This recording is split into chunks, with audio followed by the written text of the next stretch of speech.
Moi, je pense qu'on va pouvoir commencer. Hello à tous, merci d'être là. Ce soir, on a l'honneur d'accueillir deux anciens étudiants de la prépa qui sont aujourd'hui à l'UM Lyon. Donc, bonjour Jean et Recording in progress. Bonjour tout le monde. je vais déjà vous laisser vous présenter, un petit peu revenir sur vos années à la Cato, ce que vous avez fait à la Cato. Vas-y, je te laisse commencer. Ok, moi j'étais en licence économie-gestion.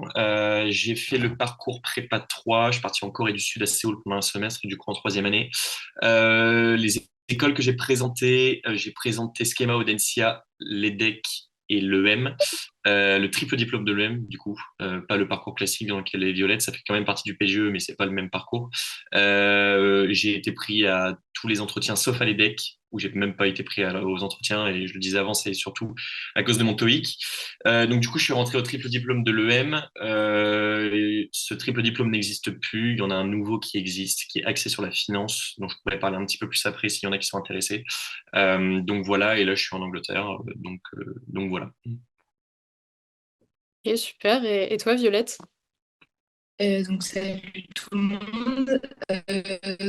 Donc, moi, j'ai j'ai eu ma licence d'économie-finance et j'ai rejoint le parcours en L2 pendant le Covid. Donc, un peu moins sympa, mais je suis quand même partie. Et après, j'ai rejoint l'EM Lyon.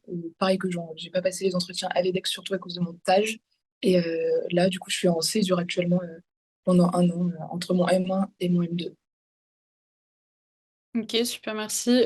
Petite question un peu que tout le monde attend. Quels étaient vos scores de TAJ et de TOEIC pour présenter le M? Moi, j'ai eu 357 otages et j'avais un truc à 875. Ok. Et pour toi, Violette?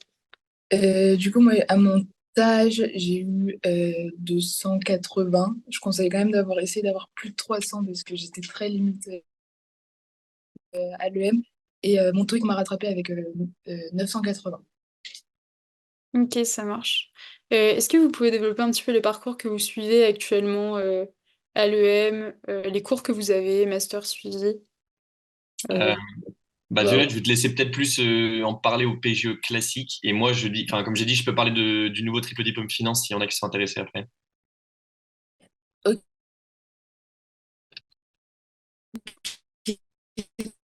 Donc, en PGE,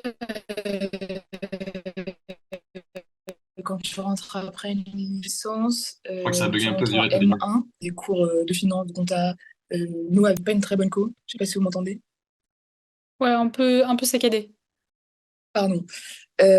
Du coup, des cours assez généraux en première année, avec la possibilité de commencer à choisir quelques cours en fin d'année. Mais sinon, au début, c'est vraiment des cours de base sur vraiment tout ce que tu peux avoir en école de commerce, plus ce qu'ils appellent 4 cours ADN, qui sont vraiment des cours propres à l'UM Lyon. Donc, avec un cours sur futur durable. Donc, en fait, on va imaginer avec des consultants souvent ce que peut être le futur durable, enfin un futur durable. Euh, un, un cours qui s'appelle PCE, donc projet de création d'entreprise. Donc vraiment, on crée une entreprise de A à Z avec chaque semaine des intervenants différents qui ont créé des boîtes ou des entrepreneurs assez motivés. Et on a aussi Prototype, donc c'est avec le Makers Lab de l'EM. Donc c'est un cours un peu plus technique où tu utilises des outils enfin, des outils qu'ils ont sur place ou des outils en ligne, type du codage, etc. Enfin, c'est un peu différent des cours classiques. Et un dernier qui est, je sais plus, je vous le retrouverai là, je l'ai plus en tête. Mais bref, tu as ces 4 cours ADN, en plus d'un parcours assez classique, qui sont obligatoires. Et donc voilà pour les cours. Après, à la fin de ta première année, tu peux commencer à te spécialiser soit en choisissant 2 cours à la carte, soit en choisissant un parcours spécialisation se fera vraiment en M2. Tu choisiras vraiment les cours que tu veux ou le master que tu veux. Et l'année de césure dure un an, elle se fait entre le M1 et le M2, avec la possibilité de faire ce que tu veux. Moi, j'ai choisi de faire 2 stages, mais il y en a qui choisissent de faire de l'humanitaire ou autre chose. Et tu peux partir à l'étranger pendant ton M2. donc voilà, dans une université partenaire, ou double diplôme, ou campus de l'EM. Vous avez des campus où à l'EM? En Inde et à Shanghai. Ok, génial. Et du coup, pour le triple diplôme finance, Ouais, qui pour va... le triple diplôme finance, donc du coup, sous réserve, je pense qu'il y a 99% de chances pour qu'ils le mettent enfin, pour qu'ils le proposent. Parce qu'on a parlé avec ma responsable là, il y a 2, 3 semaines. Ce parcours-là, en gros, ce sera un parcours entre l'EM, une université ou une école en Italie et une à Londres. Et en fait, contrairement au mien, on avait des profs qui se déplaçaient pour venir à Lyon. Là, c'est nous qui nous déplaçons pour aller dans les universités à chaque fois. Et la dernière année se fait en Italie où là, tu as vraiment une spécialisation en finance. Genre, c'est vraiment axé finance. Il n'y a pas la possibilité de choisir d'autres cours que de la finance. Du coup, voilà. Et après, qu'est-ce que je peux vous dire? Oui, ici, la particularité du triple diplôme, c'est que c'est hyper compliqué de faire une césure. Tout simplement parce qu'en fait, les universités anglaises n'aiment pas trop cette idée de stage, etc. Ils sont beaucoup plus habitués à partir directement bosser dans le monde du travail. Donc, du coup, elles acceptent pas trop le fait de faire des césures pour faire des stages. Donc en général, tu fais un master vraiment en 2 ans et après tu te lances. Donc nous, je sais que pour mon année, je sais pas si ce sera la même chose, mais je pense que ce sera pareil. Nous, on avait eu l'opportunité de faire un stage en première année de 6 mois et un stage là en deuxième année de 6 mois de fin d'études. Donc ça te permet quand même d'avoir 12 mois d'expérience professionnelle avant de rentrer sur le marché de l'emploi. Donc voilà. Et normalement, il devrait être accessible pour vous cette année. Ok, bah c'est génial. Voilà. Par rapport un petit peu aux entretiens que vous avez passés à l'EM, est-ce que vous pouvez un petit peu parler de l'entretien type EM, je crois, avec les questions à piocher de Ouais, mémoire? ouais, Et c'est est-ce ça. que vous avez eu aussi des oraux de langue? Oui. Ouais, ok. Bah, je pense que les oraux de langue hyper classiques, enfin après, Violette, dis-moi si tu n'avais pas eu la même chose, mais oraux de langue hyper classique avec un texte, faut en parler devant quelqu'un pendant 10 minutes. Donc vraiment, je pense que, enfin, non, vous avez plus Kate Lomonic, vous, hein, c'est quelqu'un d'autre en anglais, je crois. Oui, c'est quelqu'un d'autre. Ouais. Ouais, mais je pense que vous faites à peu près la même chose. Enfin, c'est toujours, enfin, regarder un texte, voir ce que vous pouvez en prendre et puis discuter en fonction de votre projet professionnel. Le but, c'est de partir aussi un peu sur son projet, essayer de parler de soi, parce que enfin, c'est beaucoup plus simple. Du coup, voilà. Et pour l'entretien de l'EM avec les questions, c'est hyper particulier. Moi, je sais que pour réviser, ce que j'avais fait, c'est que Madame Humer nous avait donné une liste, je crois, de 200 questions EM Lyon. Et en fait, tout simplement, je prenais les questions et je me disais, OK, là, je parle de mon projet professionnel. OK, là, je parle de mon asso. OK, là, je parle de mon voyage à l'étranger. Et en fait, c'est toujours ça le but, c'est que tu prends la question et tu parles de quelque chose qui est sur ton CV. C'est pas naturel, mais quand tu t'entraînes, en vrai, j'ai fait les 200 parce que je voulais vraiment le M, mais je pense que si tu en fais 50, tu es un peu rodé au truc et tu t'y fais.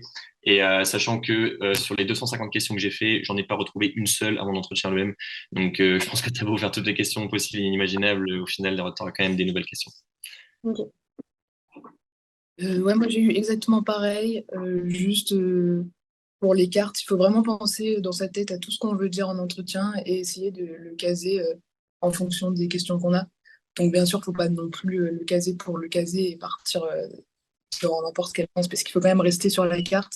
Mais tu peux t'en éloigner un petit peu pour parler de toi, pour parler de ton parcours. Et si jamais t'as pas à caser un truc important dans les cartes, tu te dis à la fin de l'entretien, bah voilà, j'ai pas pu mentionner ça, mais c'est important dans mon parcours et j'aimerais. Enfin, t'essayes de te débrouiller pour le caser si vraiment t'as pas réussi à le dire pendant les cartes. Les jurys globalement sont assez gentils. Enfin, Ouais.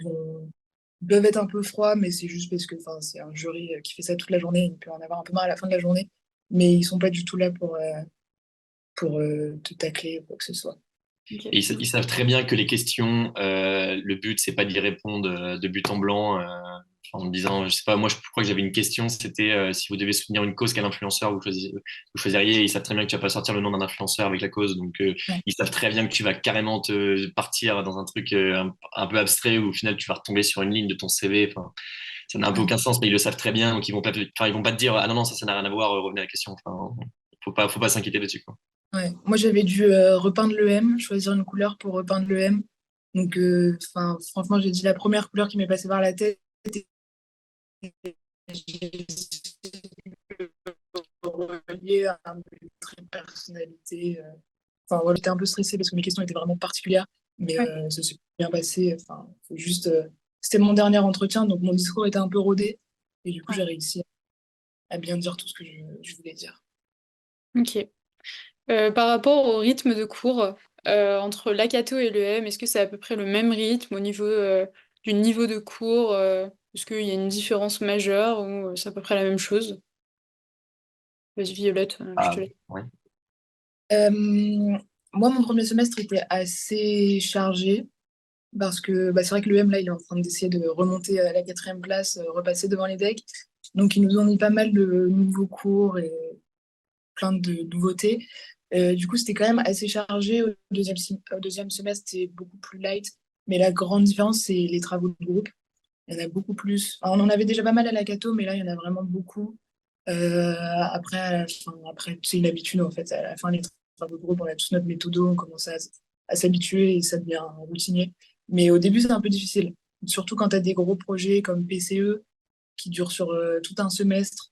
Donc, faut bien choisir son groupe. Si t'aimes pas ton groupe, c'est un enfer, mais voilà, ça fait partie de l'école de commerce et il faut savoir gérer les travaux en groupe, sinon c'est un enfer.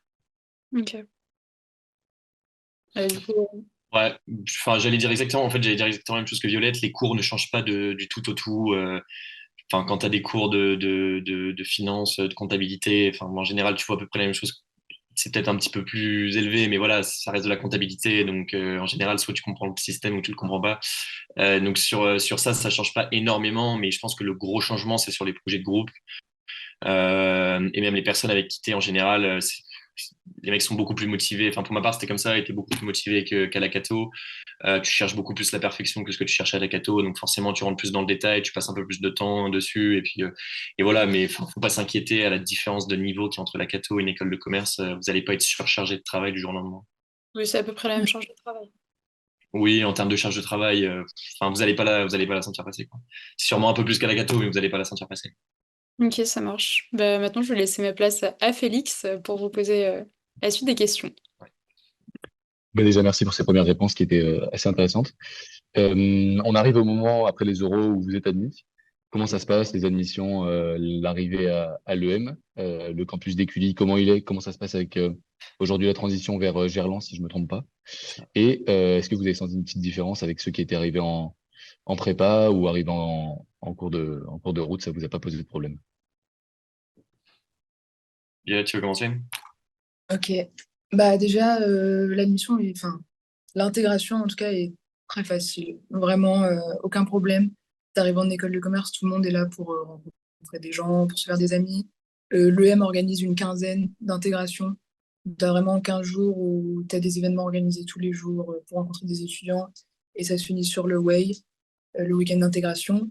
Donc, si vous êtes inquiet, si vous avez peur de rencontrer personne, il y a peu de risques. Vraiment, tout le monde est plutôt bienveillant et gentil et accueillant. Le campus, ce qui est très bien, c'est le rooftop, mais vous n'allez pas le connaître malheureusement. C'est une grande perte pour le prochain campus. Gerland, on s'installe à la prochaine rentrée, donc pour l'instant, je ne pourrais pas vous en dire beaucoup. Le plus grand avantage, c'est que ce sera plus central qu'Écully, donc pas de bus à prendre, donc ce sera plutôt agréable. Et sinon, je sais plus trop la fin de la question, mais vraiment, n'ayez pas peur pour le début. L'intégration est très facile. Est-ce qu'il y a une différence entre prépa et AST? Au niveau de l'intégration, non. On est tous mélangés le même jour. Moi, j'ai beaucoup d'amis qui ont fait des prépas. Après, on est séparés en cours, donc évidemment, tu les retrouves moins pendant la semaine. Mais il n'y a pas vraiment de différence qui est faite. En tout cas, je ne trouve pas. Mais, je ne sais pas si tu es d'accord, Jean. Ouais, non, bah, de toute façon, je vais dire à peu près la même chose. L'EM, l'intégration se passe hyper facilement, tout le monde est cool. Enfin, franchement, c'est hyper bonne ambiance, l'EM. Tout le monde est bonne ambiance. Il y a vraiment aucun souci d'intégration. Le Way nous s'est extrêmement bien passé. On a fait un truc super sympa dans le sud. Enfin, franchement, en termes d'intégration, ils sont bons. Le nouveau campus, c'est pareil, j'y suis pas allé, mais j'ai eu une réunion avec ma responsable là, qui est allée récemment. Apparemment, le nouveau campus est vraiment exceptionnel. Ça fait vraiment neuf et en termes d'environnement de travail, ça sert vraiment beaucoup mieux qu'Écully. Surtout que Violette, tu disais qu'on avait il y a pu prendre le bus. Ça, c'était vraiment le gros inconvénient du campus, c'est que c'était à une demi-heure de bus de Lyon. Quand tu dois te taper ça et que tu as cours à 8 heures et que les bus sont blindés, c'était un peu chiant. Donc là, ce sera beaucoup mieux desservi. Donc en termes de campus, si vous y allez, vous allez gagner au change. Donc voilà. Et après, la deuxième partie de la question, est-ce qu'il y a une différence différence par rapport aux prépa. Moi, j'ai senti une petite différence en termes de sortie de prépa et sortie de licence.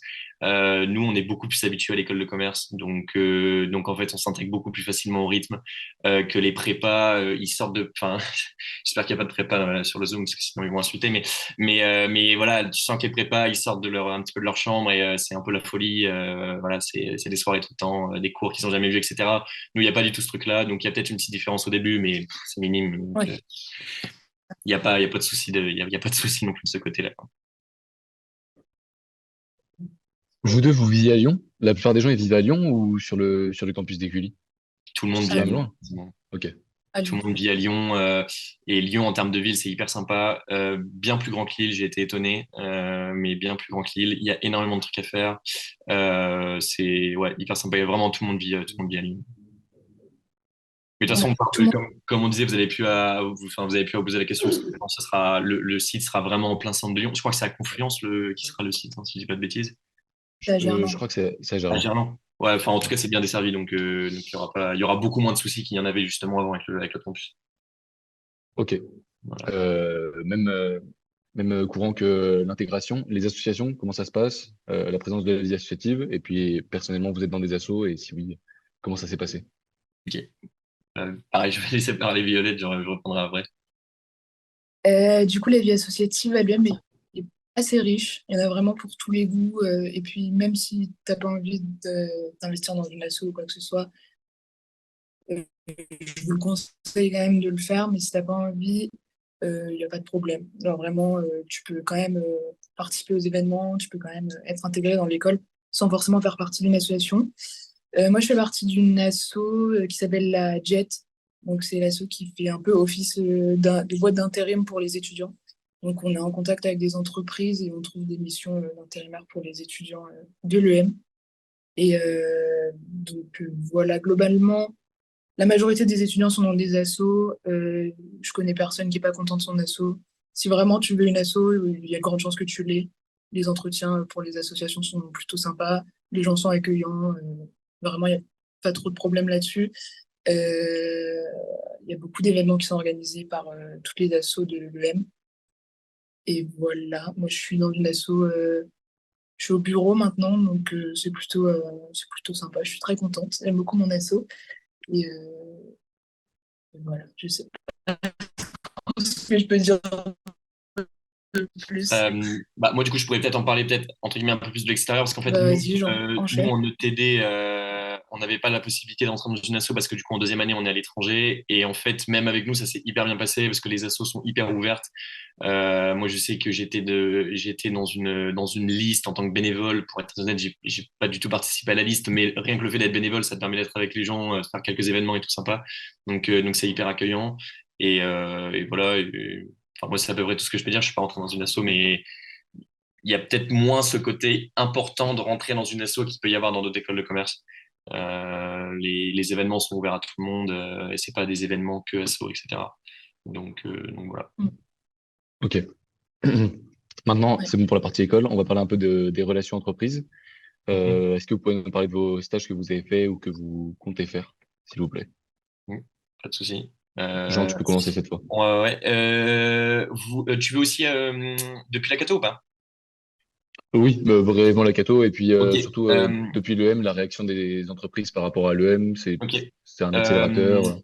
Alors, mon stage de fin de licence, je l'ai fait dans un club de foot, parce que moi, j'étais parti sur un projet professionnel dans le sport et tout machin. Ça aide énormément d'avoir un stage en entretien. Enfin, moi, je sais que j'ai vraiment pu en parler. J'étais dans mon stage pendant que je faisais les entretiens. Et ça peut vraiment faire la diff de temps en temps, parce ils sont intéressés, ils voient que quand ça suit ton projet professionnel, franchement, c'est hyper intéressant. Du coup, voilà. Après, je suis rentré à l'EM. J'ai complètement changé de voie. J'ai fini le sport. Euh, je suis parti dans l'industrie agroalimentaire. Je travaillais chez Le Safre. Je sais pas si vous connaissez. C'est une boîte à côté de Lille. J'étais là-bas en marketing stratégique pendant 6 mois pendant mon stage de première année. Et là, je dois trouver un stage de fin d'études. Euh, il y a encore rien de fait, mais j'ai une proposition chez Procter Gamble et je suis dans d'autres process de recrutement sur des grosses boîtes de la grande distribution alimentaire. Euh, Comment est-ce que les entreprises réagissent à l'EM? ils réagissent bien. Enfin, ils ont pas de doute sur l'école, mais je pense que c'est à peu près la même chose pour les decks. Et puis même pour les autres écoles. Enfin, en général, en général, c'est des écoles qui connaissent et ça se passe très très bien. Maintenant, c'est sûr que pour des très très gros postes dans des gros cabinets de conseil, t'es forcément mieux d'être dans une des trois parisiennes plutôt qu'à l'EDEC et à l'EM, mais sinon sur le reste, enfin, je veux dire, l'EM, ils sont hyper bien vus et t'as aucun souci par rapport à ton école sur les process de recrutement. Donc voilà. Du coup, moi, mon stage de fin de licence, je l'ai fait chez Decathlon Pro. Euh, donc, comme a dit Jean, c'est bien d'avoir un stage pendant tes entretiens, soit d'être en stage, soit d'en commencer un juste après, et pouvoir en parler. Donc là, actuellement, comme je l'ai dit tout à l'heure, je suis en césure. Donc, j'ai fait mon premier stage de césure. La césure, elle se fait de juillet, de juillet ou septembre enfin, un an, quoi. Mais à partir de juillet ou septembre. Et du coup, j'ai commencé par un stage à la RATP, où je faisais de la stratégie en travel retail. Et là, actuellement, je suis en audit chez EY, donc un petit peu des secteurs différents, mais j'avais vraiment envie de voir les deux. Donc, je suis plutôt contente. Et après, comment voient les entreprises voient l'EM? Plutôt bien. En tout cas, moi, j'ai pas eu trop de difficultés à trouver un stage. C'est des événements qu'organise l'EM. Par exemple, mon stage chez EY, je l'ai trouvé à un événement qu'avait organisé l'EM avec des cabinets de conseil et d'audit qui étaient venus sur le campus. Donc, ça aide. Euh, Après, voilà, ils sont plutôt satisfaits en général des étudiants de l'EM. Il y en a beaucoup, beaucoup chez EY, donc c'est pas trop, trop compliqué de rentrer en audit, par exemple. Peut-être un petit peu plus compliqué en conseil, comme l'a dit Jean, dans des gros cadres, mais c'est faisable. Peut-être pas en césure, mais en tout cas en fin d'études, c'est faisable. Voilà. Et après, il y a un truc aussi que j'ai oublié de mentionner, à l'EM, et j'imagine que c'est pareil dans d'autres écoles, on a un site qui s'appelle Job Teaser. Enfin, en gros, l'EM Lyon est en contact avec l'entreprise Job Teaser et vraiment, tu as un site, il y a des, il y a des milliers d'offres. Franchement, si vraiment tu es en galère de trouver un stage, tu le trouveras dans tous les cas, hein. Ouais. Ça se passe bien. Et en plus, il y a des entreprises qui sont en lien avec l'EM sur lesquels tu envoies juste simplement ton CV et 200 mots. Et en général, les entreprises répondent parce elles ont ton CV en haut de la pile. Donc franchement, pour trouver un stage, il y a aucun souci. Maintenant, est-ce que tu auras le stage que tu veux absolument en première année? Ça, forcément, personne ne peut te le garantir. Mais voilà, il y a des très bons stages et l'EM est en lien avec des très grosses entreprises. Donc voilà. Ok. Violette, petite question spécifique pour l'audit. Est-ce que tu aimes bien ce que tu fais? Qu'est-ce qui t'a donné l'idée d'y aller? Et est-ce que tu recommanderais un stage en audit? L'audit, c'est un peu particulier. En fait, c'est difficile à expliquer. C'est vraiment un monde un peu à part.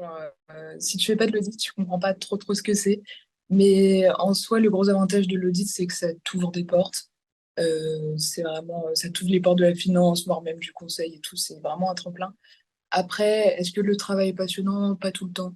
Il y a des missions qui sont assez répétitives. C'est toute la journée sur Excel, donc ça plaît pas à tout le monde. Mais moi, j'étais plutôt du principe qu'avoir EY sur son CV, c'était plutôt une bonne chose.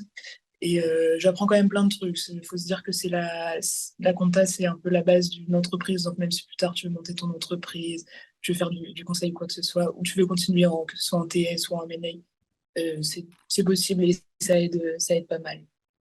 Tous mes copains qui l'ont fait en première partie de césure, ils partent en M&A. Donc c'est plutôt positif. Ok. Et Jean, qu'est-ce qui t'a fait bouger du sport? Qu'est-ce qui t'a fait sortir de ce projet pro-là? Franchement, c'est par opportunité.